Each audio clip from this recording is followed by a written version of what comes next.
El 11M empezó todo. Empezó todo porque la desinformación en este país y la mentira se instaló de una forma que tuvo unas consecuencias, en fin, graves para toda la sociedad española. Pero no solamente respecto al periodismo, sino también en la política. Ahí empezó la radicalización de la derecha, ahí empezó a mostrarse el sentido patrimonialista que la derecha tiene del poder, que cree que le pertenece por derecho divino. Ahí empezó, como decía Jesús, a deslegitimar a quienes habían ganado las elecciones después de ellos, y eso ha ocurrido cada vez que la izquierda ha gobernado. Pero hay algo peor respecto al periodismo, que es que aquellos que ejercieron el periodismo de la forma más ruin y más mezquina, hoy siguen dando clases y lecciones de ética periodística en muchos púlpitos de este país, en medios de comunicación, en televisiones, en radios y en sus propias plataformas digitales. Y como anécdota personal, yo diría que, en contra del dicho clásico que sostiene que los periodistas nunca debemos de ser noticia, por desgracia, últimamente los periodistas somos noticia, y no porque lo queramos nosotros, sino porque esa especie de pseudomedios que se llaman medios de comunicación se dedican a cualquiera que tengamos una mínima exposición pública, pues difamarnos o acosarnos. El otro día, mismamente saliendo del Congreso, tuve a un pseudomedio de estos desde la Puerta de los Leones hasta el mismo parking persiguiéndome para no dejarme entrar en el parking. Bueno, creo que este es el primer congreso del Partido Socialista que vengo como invitada a participar en un debate como este, pero desde el año 2000 he hecho información del Partido Socialista y he cubierto decenas y decenas de congresos del Partido Socialista, de Cantabria es el primero, de Euskadi, de Andalucía, federales, de todas las comunidades autónomas. Bueno, pues en noviembre del año pasado fui al Congreso de Sevilla a trabajar, como he hecho en todos los congresos del Partido Socialista, de viernes, sábado y domingo, y el sábado salimos a comer un grupo de amigos y de compañeros, periodistas todos, y vi que uno de los habituales pseudomedios, agitador y provocador, que pulula por las esferas de la política, incluso dentro del Congreso, con acreditación de periodista, se puso a grabarnos con una cámara de televisión. Bueno, salíamos con la credencial de prensa, en grande, letra roja, como utiliza el Partido Socialista. Bueno, pues cuando me subí al AVE de vuelta el domingo, habían convertido en trending topic mi imagen en un vídeo en el que decía: Esther Palomera no es periodista, es militante del Partido Socialista, activista de la izquierda, y ha ido invitada por el Partido Socialista con acreditación VIP a su Congreso Federal. Aquello se viralizó y durante una semana ha quedado ya, porque eso no se borra nunca, para la historia, que Esther Palomera no es activista, no es periodista, sino una militante del Partido Socialista que acude a sus congresos pues a hacer activismo. Bueno, de eso os podría contar infinidad, porque en los últimos tiempos hay muchos, incluso que a todos nosotros nos afecta, incluso en nuestras vidas personales, no ya en las profesionales, ¿no? Pero bueno, a eso también tenemos que enfrentarnos hoy. Es un fenómeno del que venimos hablando desde hace mucho tiempo, pero es importante tener en cuenta que sin la desinformación, sin toda la estrategia de lanzamiento de bulos, pues probablemente, aunque hay otros factores que lo originan, no habrían llegado al poder ni tendrían el auge que tienen partidos de extrema derecha o nacionalpopulistas, todo tipo, digamos, de troyanos del sistema democrático. Sin la desinformación creo que no hubiera sido tan sencillo tener el auge que han tenido y están teniendo, ¿no? Por lo tanto, es un fenómeno que creo que hemos tardado muchísimo en admitir la importancia que tiene, el peso que tiene. Yo creo que en Europa empezó a haber conciencia de esto ya hace unos años, y de hecho hace un año por fin se aprobó un reglamento, una ley de medios que tiene como objetivo principal aumentar los niveles de transparencia de los medios de comunicación y controlar, al menos, que ya sería algo, y en este país lo necesitamos mucho, que para más INRI no llegue un solo euro público a medios y pseudomedios que se dedican a torpedear la democracia, ¿no? Esto me parece que es fundamental, ¿no? Ocurre en todas partes, pero ocurre aquí. Y en Europa se ha empezado a regular y aquí, luego hablaremos de ello, pues estamos en la fase de que ya hay un anteproyecto de ley y esperemos que llegue, yo espero que llegue incluso más lejos de lo que ha llegado el reglamento de la ley de medios en Europa. Entonces, el fenómeno de la desinformación, y ya me callo en este punto, para mí es un problema en términos democráticos. Es decir,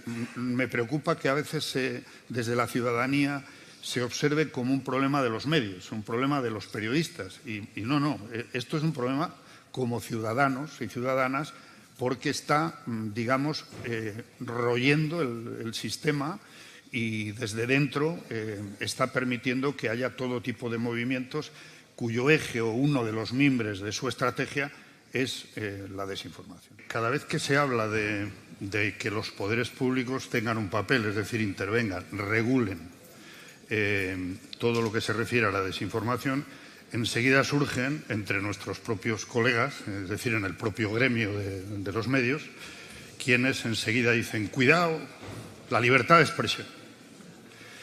Y a mi juicio, es una trampa, porque no estamos hablando de eso. Nadie, que yo sepa, nadie trata de poner límites a la libertad de expresión de nadie. Y a mí eso me parece sospechoso, que enseguida se eche mano de algo tan básico en democracia como es, cuidado, que nadie me toque la libertad de expresión, que está absolutamente protegida, además, por el Tribunal Constitucional, por la jurisprudencia ya acumulada, ¿no? Bueno, yo creo que esta cosa de la desinformación de derechas, me voy a atrever a llamarlo así, o de la factoría del bulo de derechas, tiene un origen incluso anterior al 11M. Yo creo que tiene que ver con que aquí la derecha nunca ha perdido, no pierden, aquí la derecha no pierde. Y me baso para decir eso en el caso Naseiro. El Partido Socialista tuvo su gran caso de financiación irregular con Filesa, que recordaréis mejor que yo incluso, seguro, y lo pagó muy caro y tuvo que rehacerse de aquello y rearmarse y reorganizarse. El Partido Popular tuvo el caso Naseiro con unas escuchas telefónicas que eran muy claras y el Tribunal Supremo lo archivó. Y ya desde entonces yo creo que el Partido Popular, desde el principio de lo que es la democracia de este país, se acostumbró a que no pierden nunca. No pierden ni siquiera cuando las pruebas dicen que tienen que perder. Entonces, cuando la democracia, que es la única manera de hacerles perder en realidad, les tuerce el brazo, se revuelven de la peor manera posible. Y para eso utilizan sus brazos mediáticos, porque tienen brazos mediáticos. No solo, obviamente, tienen más brazos. La diferencia entre tener el gobierno y tener el poder. Efectivamente. Pero como hablábamos de medios, ¿no? Me parece que también hay que señalar claramente que tienen unos brazos mediáticos muy claros, que en algunos casos se consideran medios serios y que desde mi punto de vista en muchas ocasiones han cruzado muchas líneas que hablan de activismo, de intereses empresariales y de algo que no tiene nada que ver con el periodismo y que me parece que todos tendríamos que denunciar, ¿no? Entonces, es verdad que en el 11M lo vimos más claro porque fue muy burdo. Hablábamos de cuánto tiempo hemos oído hablar de según qué cosas. Yo del ácido bórico, que no sabía lo que era hasta entonces, pues es ¿no? Ya nos persigue el ácido bórico, todos sabemos lo que es, y las cintas de la Orquesta Mondragón, pues también. Pero básicamente aquel caso lo que nos demostró es que hay medios de comunicación presuntamente muy serios dispuestos a cualquier cosa porque mantengan el poder los poderes afines a esos medios de comunicación. Y eso es algo contra lo que tenemos que seguir peleando. Es más viejo que la desinformación de la que hablamos ahora, obviamente, pero me parece que ya que se van a cambiar para mejor, creo yo, las reglas del juego con respecto a transparencia, pues oye, van a salir retratadas más cosas que antes nos tragábamos y que nos hemos tragado en todo este proceso democrático desde el 78. A mí me parece que las asociaciones profesionales de periodistas no funcionan. Me parece que no funcionan.